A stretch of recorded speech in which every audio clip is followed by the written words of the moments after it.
Today I'm going to talk about the US election in 2020. As you all know, it has been quite a chaotic election this year. And of course, always there have been problems about the US elections throughout its history, but particularly this year has been quite hectic in many respects.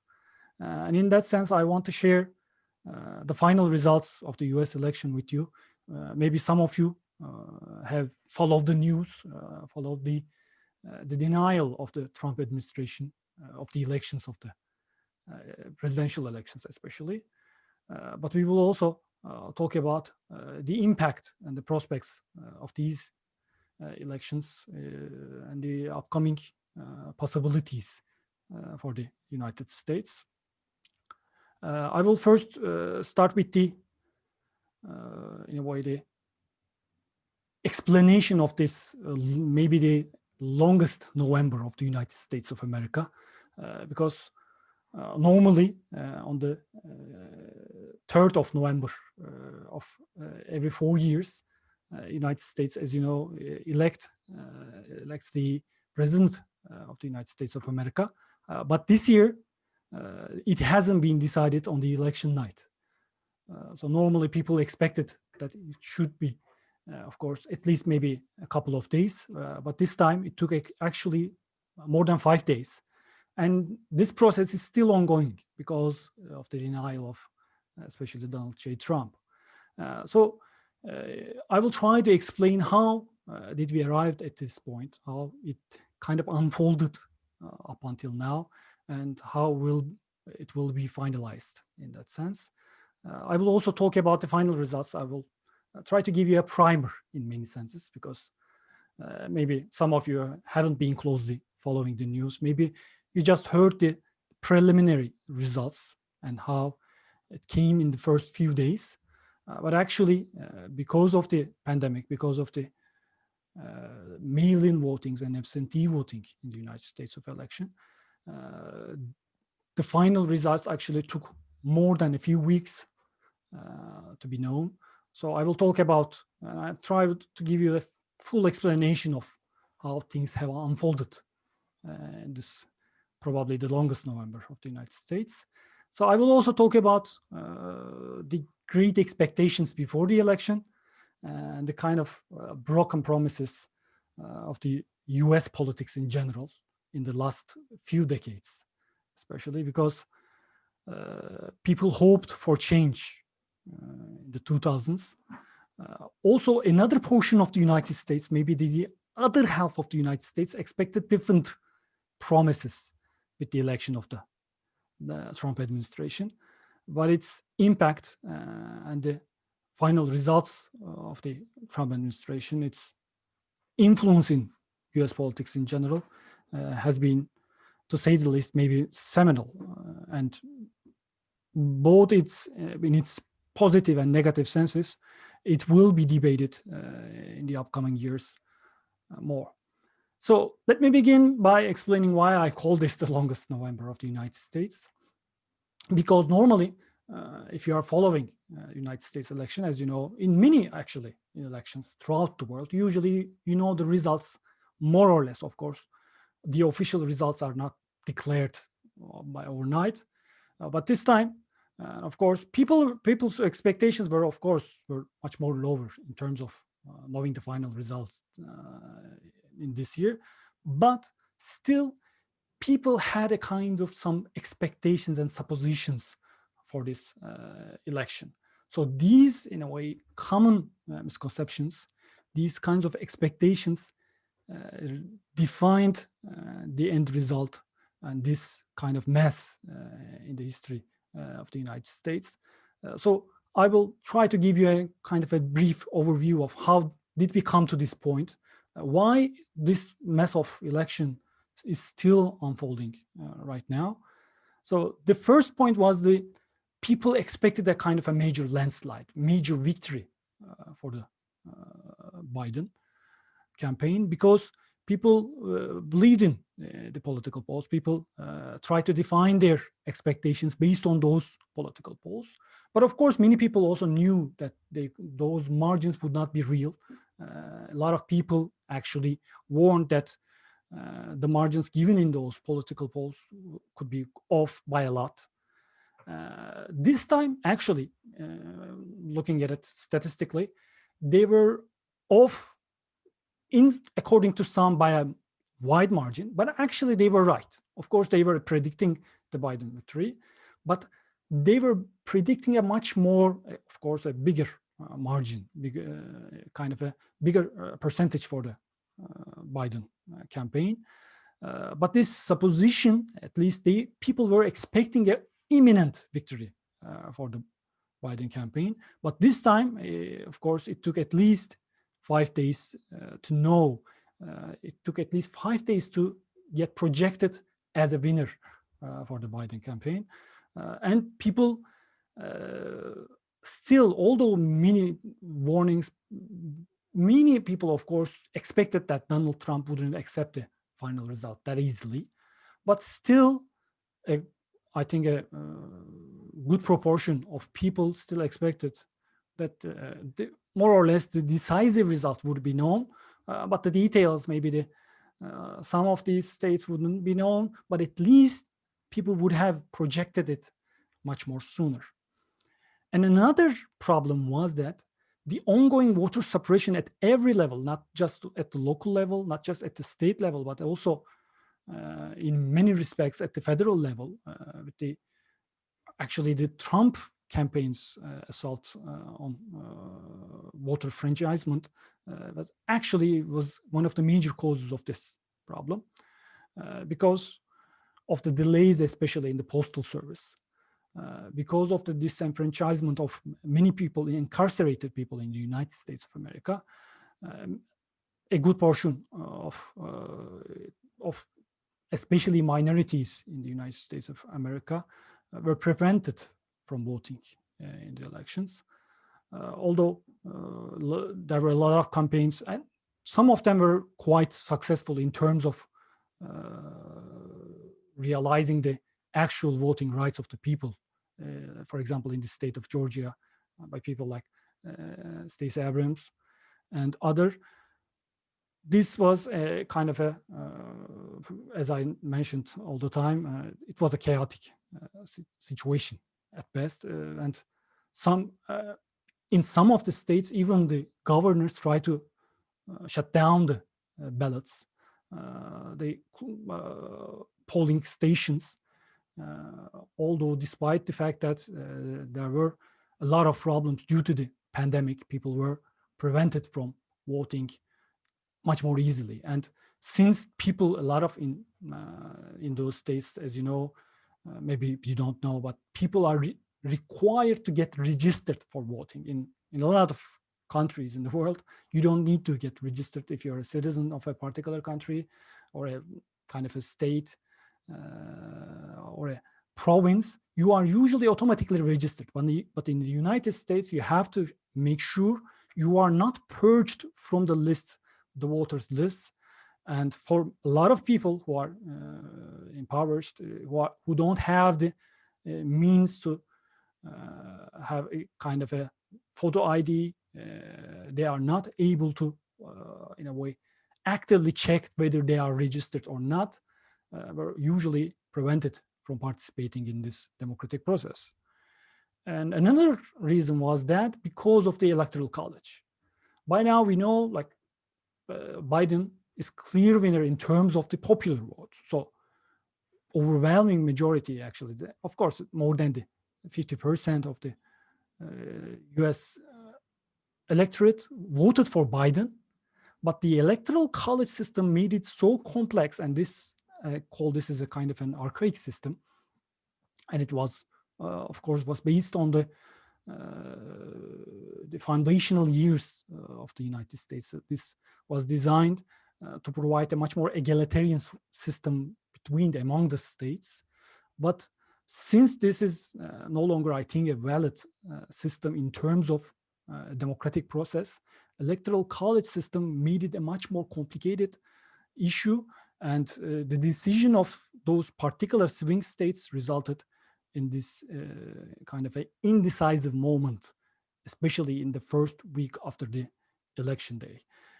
And the designation of election day was also a kind of a problematic term as well, because in the United States, there is no, although there is a kind of a strict date as the first week, the first Tuesday of November, actually the election goes on in the upcoming weeks, as people are allowed to vote early by going into those polling stations, but also people are allowed to mail in their votes. And especially in this year, due to the pandemic, people, especially a good portion of Democratic voters, members of the Democratic Party, chose to send their ballots by mail. And since the USPS, the Postal Service, federal institution for dealing with these ballot letters, actually was kind of creating a chaos and in a way slowing down the process of mailing those mail-in voting letters. And these kinds of deliberate attempts by the Trump administration was clearly a kind of a subversion of the election results. They opened a lot of cases, and constant accusation by the Trump administration that this was a fraudulent election, that there was a massive kind of a rigged election in the United States, also hampered the trust towards a kind of a democratic and stable election in the United States. So despite all these problems, despite all these chaos, what happened in the final results? As you can see on the map, and by looking at the numbers, Biden was the clear winner in this election. Biden won by at least 4.5%, and he had, in terms of popular vote, although, as I mentioned, the US presidents are not elected by popular vote, but they are actually indirectly elected by the Electoral College. This was also a kind of a concession for the federal system, the state system in the United States of America. But this Electoral College system, this indirect election, was also won by the Biden campaign. Biden got 306 Electoral College votes, while Trump managed to get 232. So this was clearly a victory for the Biden campaign. But this was, I think, not a landslide, because if you look at the previous results, previous presidential elections in the United States of America, for example, the election of FDR, Roosevelt's election, Reagan's election, all these elections were actually could be designated as a landslide because they got the overwhelming majority of the Electoral College. And in terms of the percentage of the popular vote, we could see a big difference between the two candidates. But also, although it has been advertised by especially by the Republican Party, this was not a close result. Actually, looking at the last 6 decades of the United States of America, this is actually the 6th closest race. So there were more than maybe like 5 other election results that were not contested, that were not in a way debated that much, but which were much more closer than these elections. For example, the election of George Bush II in 2000, the second term of Obama, also election of Carter, they were much more closer than this election, both in terms of the Electoral College votes, but also in terms of the share of votes and the margin of in many states. And also in 2016, in the election of Donald Trump, in some of those highly debated swing states, the margins were somewhat similar, or maybe sometimes smaller than the victory of Biden in some of those states. But of course, as I mentioned, due to the pandemic, since the votes were counted after the election day, these mail-in votes began to be counted either in the during the election day, or they were started to be counted on the election night. For example, states like Pennsylvania, Michigan, Wisconsin, all these states appeared to be going towards Trump. But in the final result, as you can see, it was clear that especially in Michigan and Pennsylvania, Minnesota, Nevada, in all those supposedly swing states, actually Biden won by good margins. But states like Arizona, Georgia, and Wisconsin, the margins are, of course, less than 1%. And it took a great amount of time in terms of their certification because of the allegations of Trump campaign that these were fraudulent. And there were a lot of problems, and there were a lot of stealing of election in that sense. But all the accusations, all the trials that have been conducted in those states, it has been decided, and almost all of, I think at this point, almost all of these states have been certified in a way, officiated. But the final result, the official result, actually will be decided on Monday with the cast of electoral college members' votes. They will actually, as I mentioned, people elect their electoral college members, but they are the representatives of their party. And usually there are very few cases, incidents of faithless electors, that those people who don't vote for the candidate who got the most vote in a particular state. But as I mentioned, as we will see, this, since this has been a quite unusual, unprecedented election year, there would be small, minor issues with the electoral college vote, but the main expectation is that it's going to be finalized on Monday with the electoral college decision. Looking on the other side, let me give you again kind of a small primer how the elections are conducted in the United States. Every 2 years there's an election. There are multiple elections in the United States of America. Every 2 years, the representatives in the House of Representatives, the deputies, are elected every 2 years, and 1/3 of the Senate, the senators, are also elected every 2 years. But their term is 6 years actually. So the 1/3 is elected, 1/3 portion of the Senate is elected every 2 years. So during the presidential elections, it also coincides with the election of the members of the Parliament of the United States, which is the US Congress. So looking at the results of the US Congress, we see that this time, in terms of victory, it wasn't that decisive for the Democratic Party. In some ways, actually, this could be described as a kind of a mild failure because the Democratic Party lost some seats in the House of Representatives. They were expected to gain more senators in the US Senate, but actually it hasn't been finalized either, because, as I mentioned, although there is a kind of a plurality system in the US elections, there are exceptions to that as well at the state level, especially. And one of these exceptions is the state of Georgia, actually. In the state of Georgia, the senators are elected by majority. So they have to get at least 50% of the vote. But the 2 senators to be elected in the state of Georgia couldn't get more than 50%, although they get the plurality. It wasn't enough to be elected as the senator. So if these 2 senators goes to the Democratic candidates, there will be a tie in the Senate. So when there is a tie in the Senate, the vice president actually breaks the tie. And since the vice president is Kamala Harris, this is going to be in favor of the Democratic Party and the Biden administration, of course.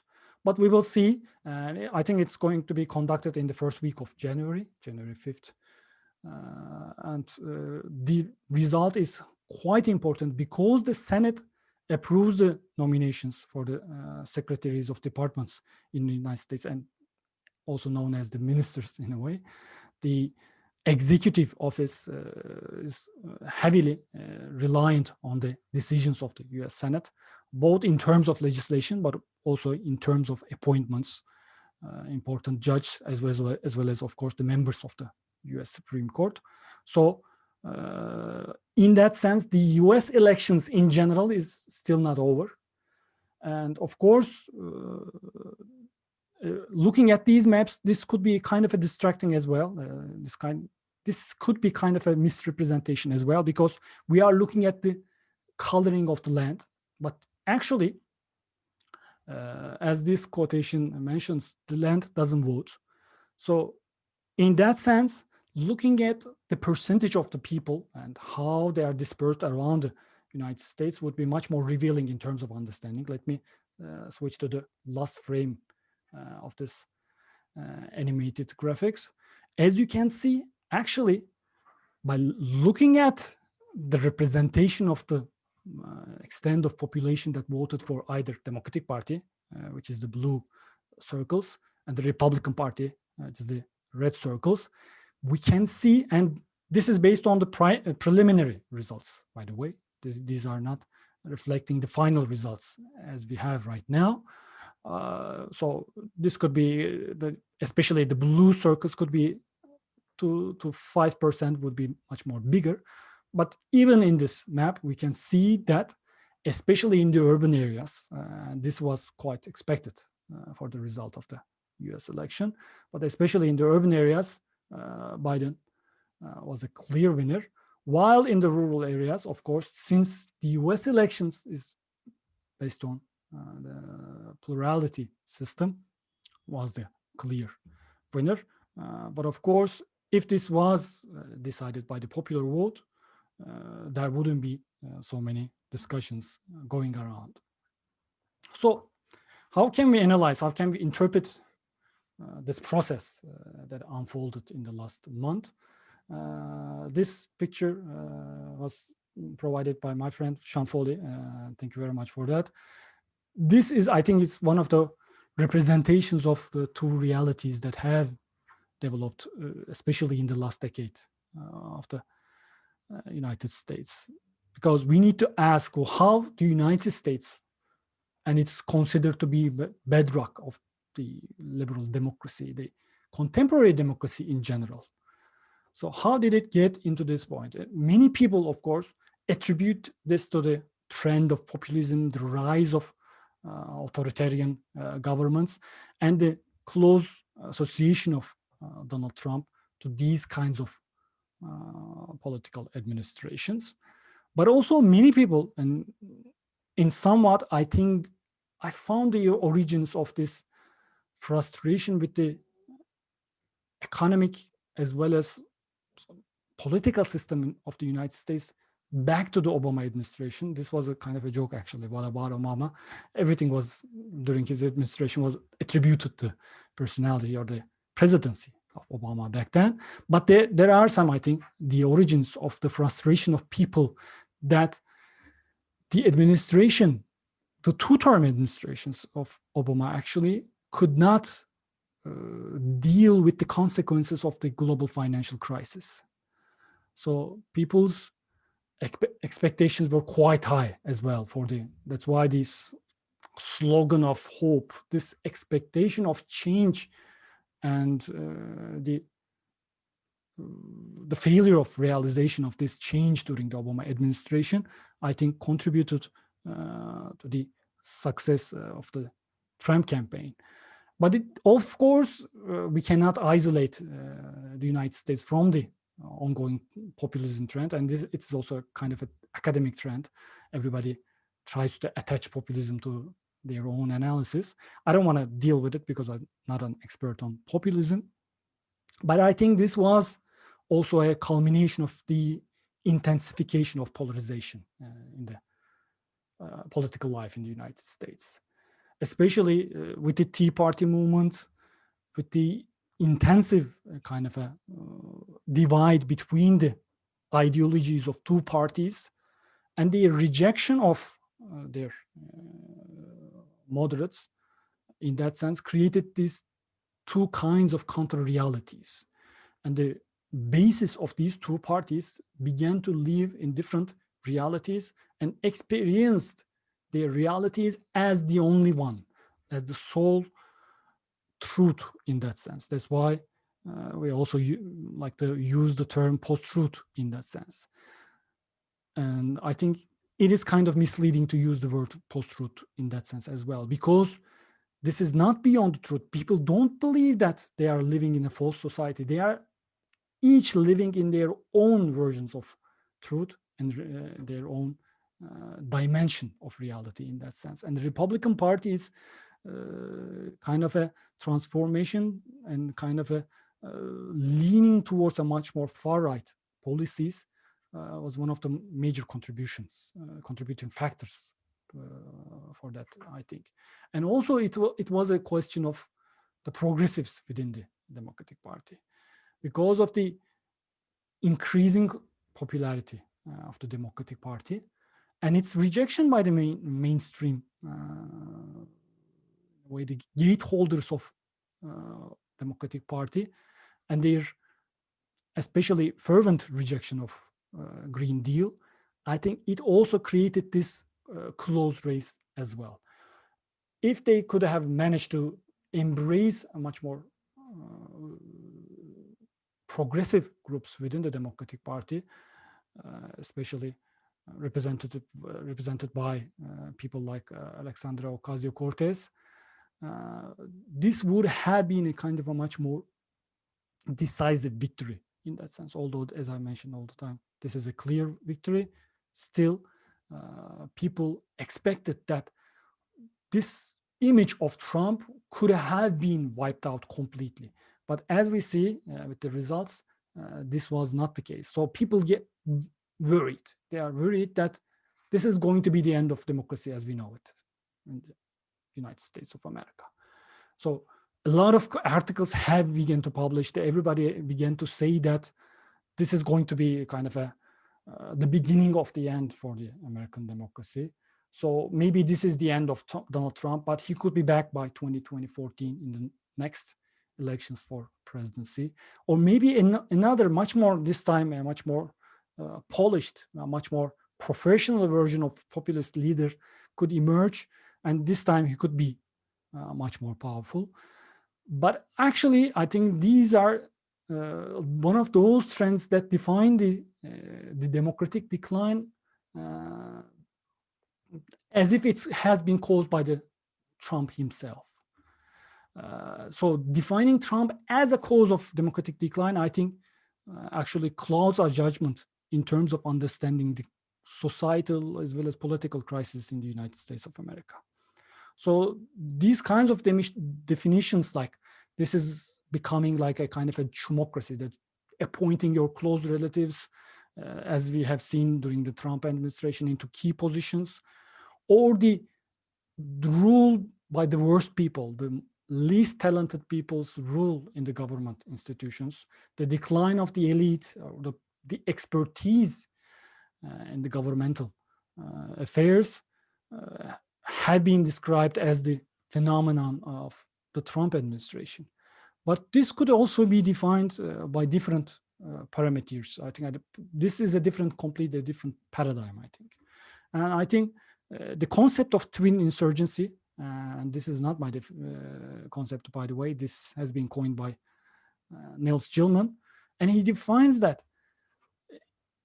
this is a case of twin insurgency of plutocrats as well as the criminals. So the criminal insurgents and plutocratic insurgents, in a way, combining their efforts to subvert the power of the state as we know it in general. So the slogan of limited government embraced by them, not for the favor of the capital or the capital by itself, or by not just for those people, but also it subverts the usual flow of government. So in order to, in a way, stop all kinds of intervention into their either criminal affairs or either into their kind of offshore accounts, they are dealing with corrupt regimes, in the other countries, they are trying to, in a way, end this illusion of a liberal international order. So even that, I think, has those kinds of simple assumptions that this system can function by itself, and it's usually interrupted by the corrupt personalities or corrupt groups. So this assumption of that there are corrupt people, and it's one of those scenarios in the American movies as well. There are always problems in the system, but they are usually are results of the corrupt institutions or corrupt people. So this kind of an assumption that this has been caused by corrupt people and corrupt institutions, I think prevents us from understanding the Trump case as a symptom. And I think it was a symptom of the crisis of the late capitalism. Especially in the last stage of capitalism, that's this capital accumulation as such is in a big crisis. As we have seen during the global financial crisis, it is completely fraudulent. And it is based on, in a way, creating all kinds of opportunities for the few, but it results in the decline of all kinds of protections for the masses. Especially during the pandemic, we have seen this. The loss of all kinds of securities for the people, not just in terms of their health, but in terms of their job securities, in terms of also their social positions, because they are closely, of course, connected with their economic situation, economic class in their society. I think people are quite alienated with the mainstream politics. Of course, this is quite well explained by populism as well. But the definition of populism kind of give a kind of a side role to the crisis of capitalism. So understanding the late capitalism political economy, analyzing it and trying to find a solution to this problem could help us to reveal why this simple election has become a kind of a mess in the last month. So thank you very much for listening. This is all my rant about the U.S. election in this year, and I would like to thank Sean Foley, and I will also use the graphics by Associated Press and Google. I would like to give the credits to them as well. So thank you very much.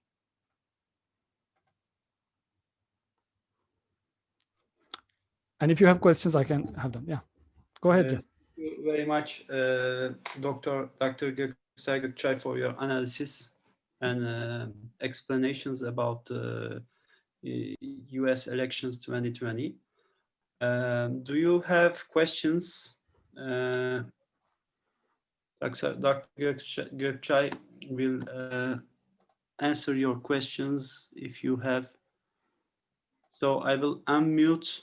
Let you to ask your questions, and I think I allowed everybody to unmute themselves. They can also start their video if they want. Yeah. Selina, I think Selina. Yes, I have a question. Go ahead. Thanks for the contribution. I have been attended a little bit late. Sorry about it. No. It was not my mistake, actually. From the part I could participate, I want to ask you, you have mentioned Trump as a result of decline in democracy, or vice versa. Is Trump a symptom of a declining democracy, or is just a contribution to that? And because you have this understanding of political economy, which explains the rise of Trump and Trumpism, actually. But according to my point of view, populism arises when there's a crisis. So it's not far away from what you support, and populism combines it. It contributes the understanding of how Trump became a product of declining economy and economic crisis and democracy. But is there any certain damage produced by Trump on American democracy? And should we explain his rise and his mark on American democracy by economics only? Thank you. Well, thank you. Thank you very much. This is a great question. So it helps me to clarify some points. I think Trump was not a symptom of the democratic decline. I think it was a symptom of the crisis of capitalism itself. And the end result was the detachment of democracy from capitalism, actually. As we all know, actually, capitalism was not democratic in itself in the very beginning of liberal societies as we know them. But actually, they have been reattached into capitalism. So in that sense, I think this is maybe the beginning. If we, of course, we are just at the beginning of this process, maybe it will be detached from all kinds of assumptions about this kind of a liberal international order. Maybe the authoritarian nature of different administrations and the I also didn't mention the decline of US hegemony. I think it's one of the contributing factors as well. So with the decline of military and economic power, and with the crisis of the system itself, I think it is resulting in the kind of the drop of democratic governments, democratic institutions in the system. So these twin insurgency, if we use that analogy, they don't care about democracy. They don't need democracy. They are not checked by the democratic institutions. They are actually hampering their profits. They are preventing them realizing their actions. So in that sense, I think we have some common basis in that. But actually the electorate, the people also don't care. They started not to care about democratic institutions as well. I don't want to make, of course, make a big generalizations internationally or US in general. But a good portion of electorate are fed up with the mainstream institutions and mainstream politics. That's why they are, I think, clinging towards those kinds of populist leaders. But this is not a crisis of democracy. This was the crisis of our socioeconomic system. And people kind of losing their legitimacy, their sense of legitimacy for this system that we are living in right now. Of course, this goes into the trend of a kind of a grand scheme, grand narrative. I don't want to make that kind of a assumption. But I think we still don't know the solution. We are still looking for the right question to understand Trump phenomenon. Then if we find the right question, I think we will have the answer easily. Thank you, Selin. Thanks for this great question.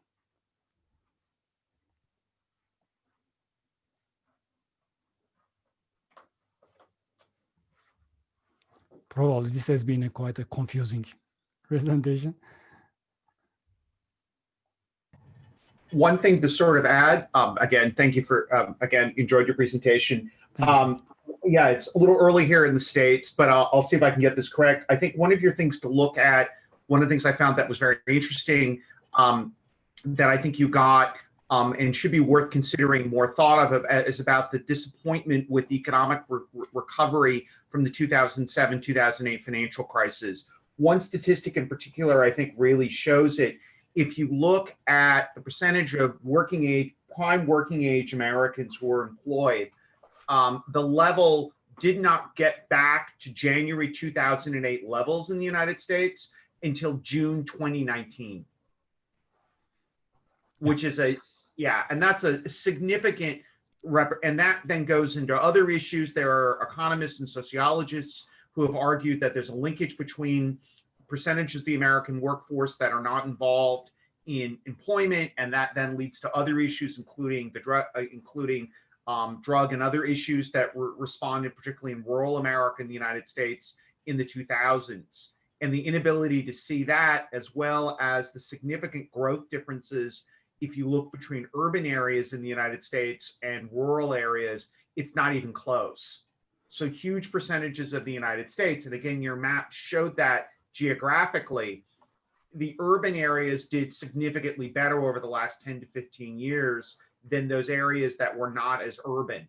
And you can see that in that map where the percentages of blue and red oftentimes are a reflection of economic realities that are, quite frankly, starkly different.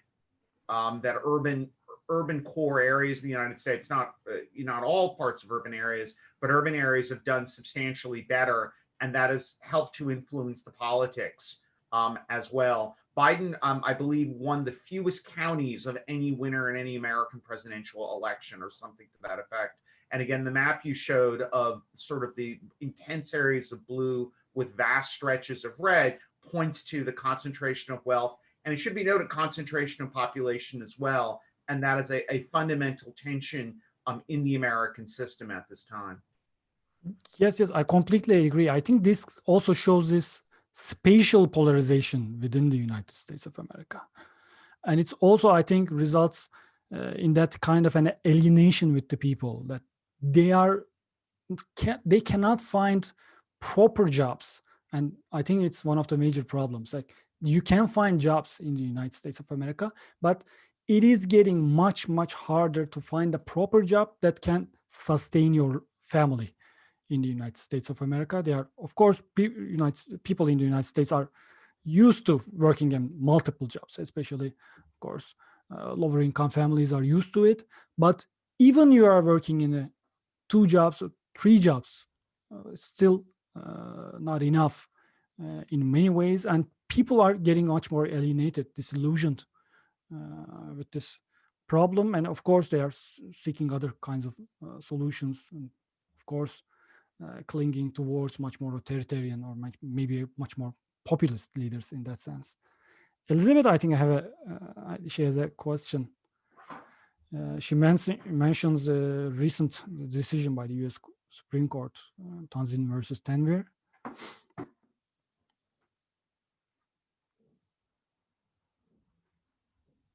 Yeah, I think this is kind of maybe this is another symptom of the, as Elizabeth mentions, she mentions that this is a maybe close to that crisis of late capitalism, that 3 Muslim men who said their religious rights were violated when FBI agents tried to use the no-fly list to force them into becoming informants. So it is also that inclusive structure of immigration in the United States and its corruption maybe by the Trump administration. But I think this is also misleading us, because looking at the statistics, I also found out that more people were deported during the Obama administration than the Trump administration. They were not, of course, they were much more, how to put it mildly, brutal in many ways, especially the child separation policy during the Trump administration was much more cruel compared to the previous administrations. But still, in terms of looking at the implementation, I think it was already an ongoing trend. It wasn't just limited to Trump administration. So also we need to, I think, look at the other variables to understand this crisis, the democratic crisis or social crisis in the United States. Yeah, thank you, Elizabeth.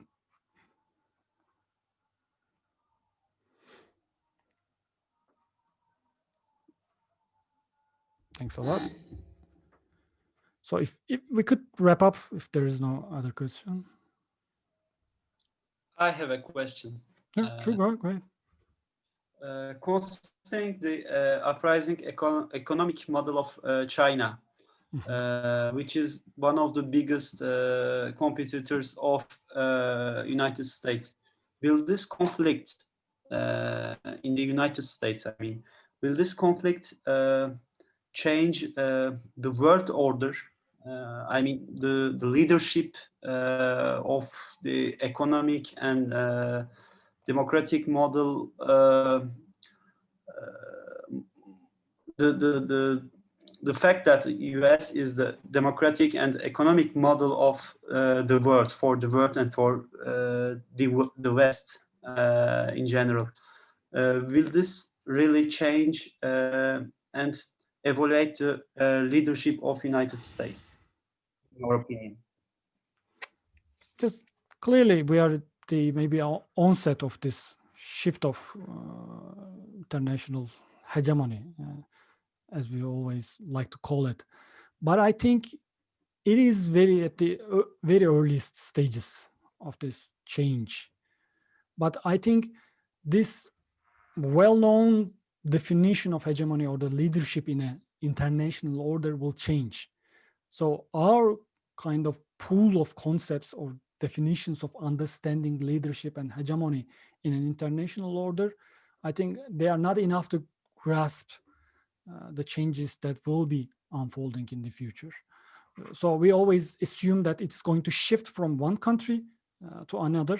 So there will be another leader, for instance, China. So the Chinese version of domestic governance or the way in which they deal with the international order, the negotiations, either doing it, of course, military diplomacy or via different kind of tools, they are always based on that assumption that it is going to be another leader in that sense. But I think it is going to be not just a kind of a bipolarity or multiple polarity.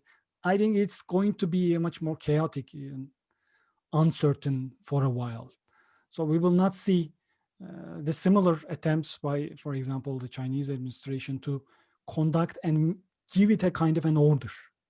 So the word order will not be able to define our upcoming foreign relations in general.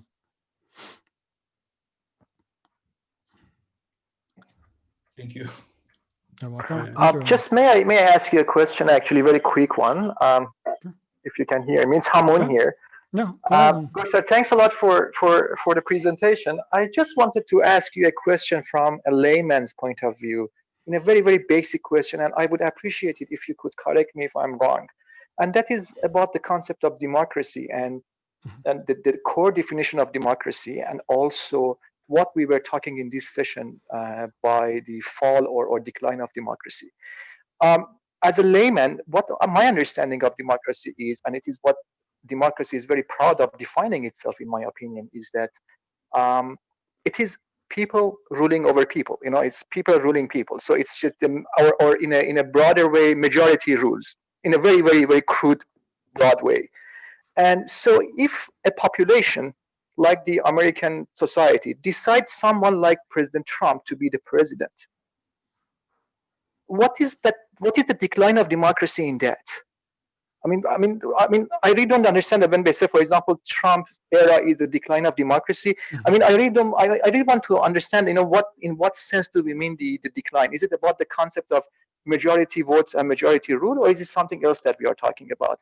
And another thing is that, you know, I mean, I really think that we cannot, I mean, to an extent, ignore the impact of some external forces in deciding the fate of the presidency election here in the United States this year. And for example, the issue of COVID, the issue that the damage of economic, because if we look at that before the pandemic of COVID, the situation of United States, the support of Trump and anything related to that was not as what we saw in this presidential election. So I don't think, you know, I mean, just very quick, I don't think that what has happened in the election this time was anything about how good the campaign of President-elect Biden was, but it was just like a huge campaign against Donald Trump. So the anti-Trump it was, and Trump. So Democrats should not actually take all the credit to themselves because of, you know, the credibility that they had. Because clearly, in my opinion, Biden is among one of the weakest Democrats candidates ever in the history. I mean, I know that many people would not agree with that, totally agree with that, but that is my understanding. So thanks a lot for presentation, and sorry if these questions are just too crude or too layman style, but thanks a lot for sharing your opinion on that. Thank you. Well, thank you very much. This question actually could also facilitate to understand, maybe clarify my definition of democracy, because I think defining democracy as the choice of the people and using the elections as the only criteria for democracy could be a much more narrower definition. So in that sense, I think democratic institutions could be much more participatory. So the participatory democracy could embrace all kinds of diversity of a nation or of a state, etc. So Trump administration's attempts to subvert and in a way diminish all kinds of trust towards the electoral system, their discrimination and racist rhetoric, and not just the rhetoric, but also like the implementation of the Muslim visa ban, implementation of child separation policy, and their, of course, tax breaks. Also, I think clarifies that their definition of democracy is just based on that kind of a narrow democracy, that if you get elected, if you get the plurality of votes, and even if you don't get the majority, and always Trump tried to subvert that question that he actually never won the popular vote of the people. So the majority of the people in the United States never chose Trump as their president. But as I mentioned, because of these kinds of results, people are getting much more disillusioned with the election as well as the democratic institutions. So in terms of the Biden administration, of course, there could be a lot of criticisms towards Biden's approach towards democracy and the participatory democracy's implementation within the Democratic National Convention and their own inter-party affairs as well. I also mentioned it during my talk about the progressive portions of the party and their kind of a isolation from the mainstream decision-making of the Democratic Party. But I think, thank you very much for this question. I think also shows that in the ideational sphere, we are also living in different definitions of central concepts, central definitions as well. So this is going to be a kind of a problematic period. Maybe the upcoming decades will be much more prone to heated debates regarding all those mainstream concepts as well. Thank you very much, Amon, in that sense. I appreciate it. Thanks a lot for the answer, and thank you for the presentation in general. It was very enlightening. Thank you. Appreciate it. Thank you. Dr. Gökçay, another question from Zeynep Kavak'tan. Do you think that the Biden administration will increase its relations with China, or will he take a tougher attitude? Well, good question, but as I always would like to say that I don't like making predictions. Most historians of international relations especially try to avoid making predictions. So it is at this point, especially in terms of the first 100 days of Biden, they will, I think, implement much more moderate policy. So they will not try to divert from the mainstream foreign policy of the United States. So of course, compared to the Trump administration, maybe we will see a much more open venues for negotiations and discussions. But it's still, of course, it's going to be depending on the Chinese administration's attitude as well. We will see. It is, at this point, it's very hard to predict because of the upcoming winter months as well, because probably the Biden administration will be focusing on domestic policies in the first 100 days, and they will try to, in a way, lower the impact of COVID-19, because they are predicting that maybe up to 500,000 people will die in the United States at the end of this pandemic. So this is a huge number, almost close to the death toll of the Civil War. So I think the domestic policy will be the major issue.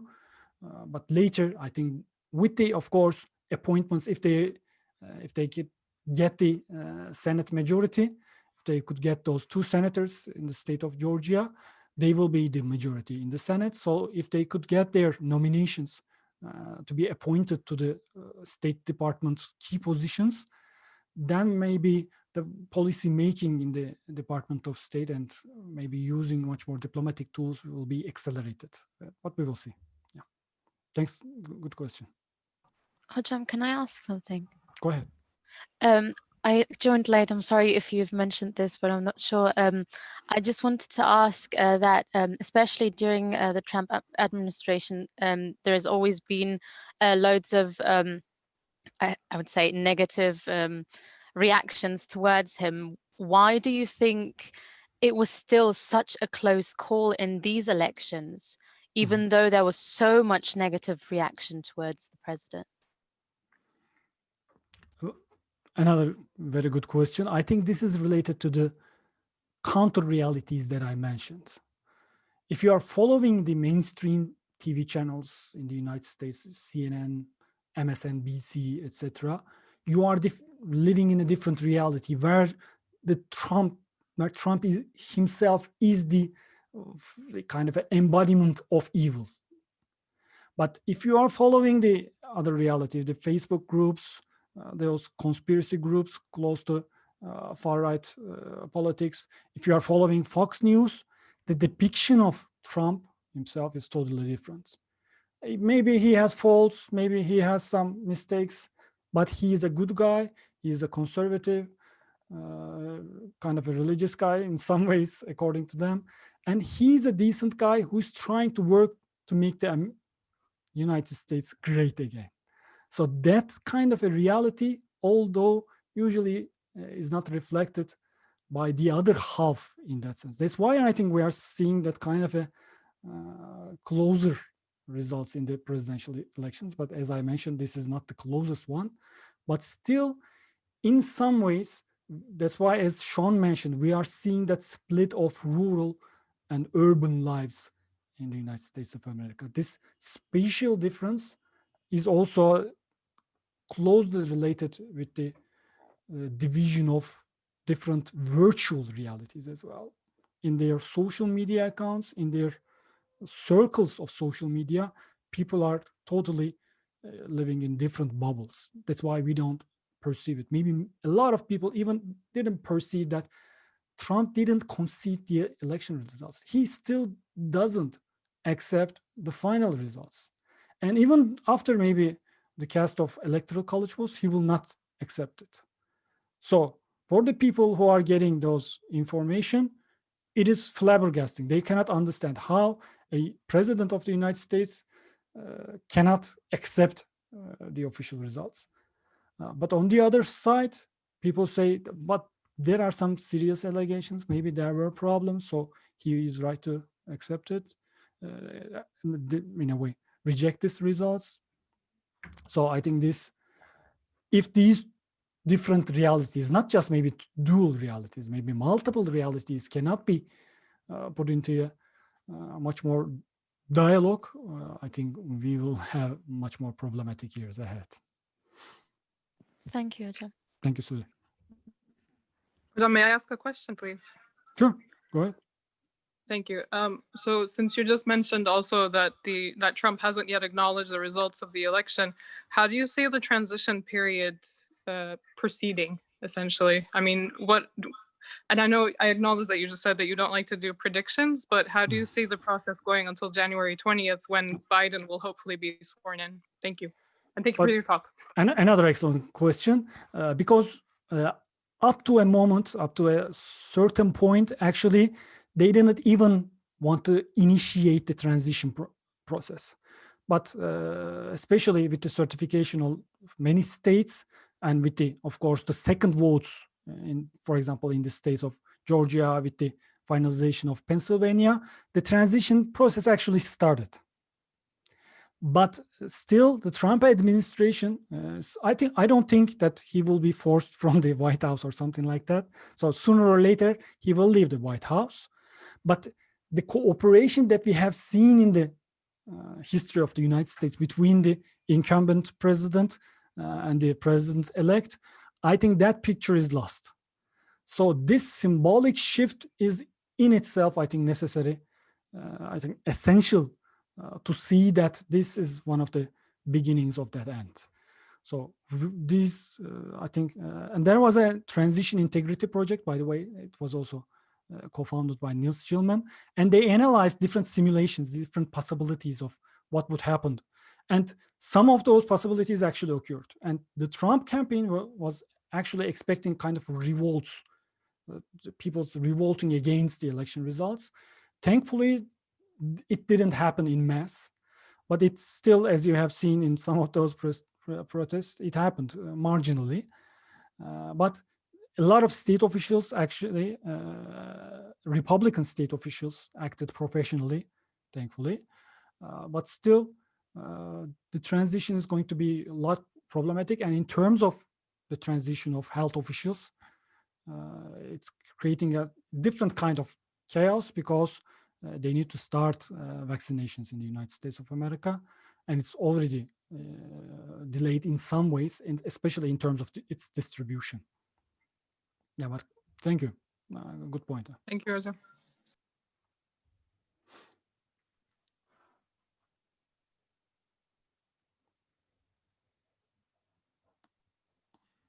Any other questions? Well, thank you for your participation, and thank you, Göksel Hocam, for your analysis and good depicting of the US elections. Thank you, Jan, for the nice introduction. Thank you very much for all your help. Thanks a lot. Bye-bye. Thanks, everybody.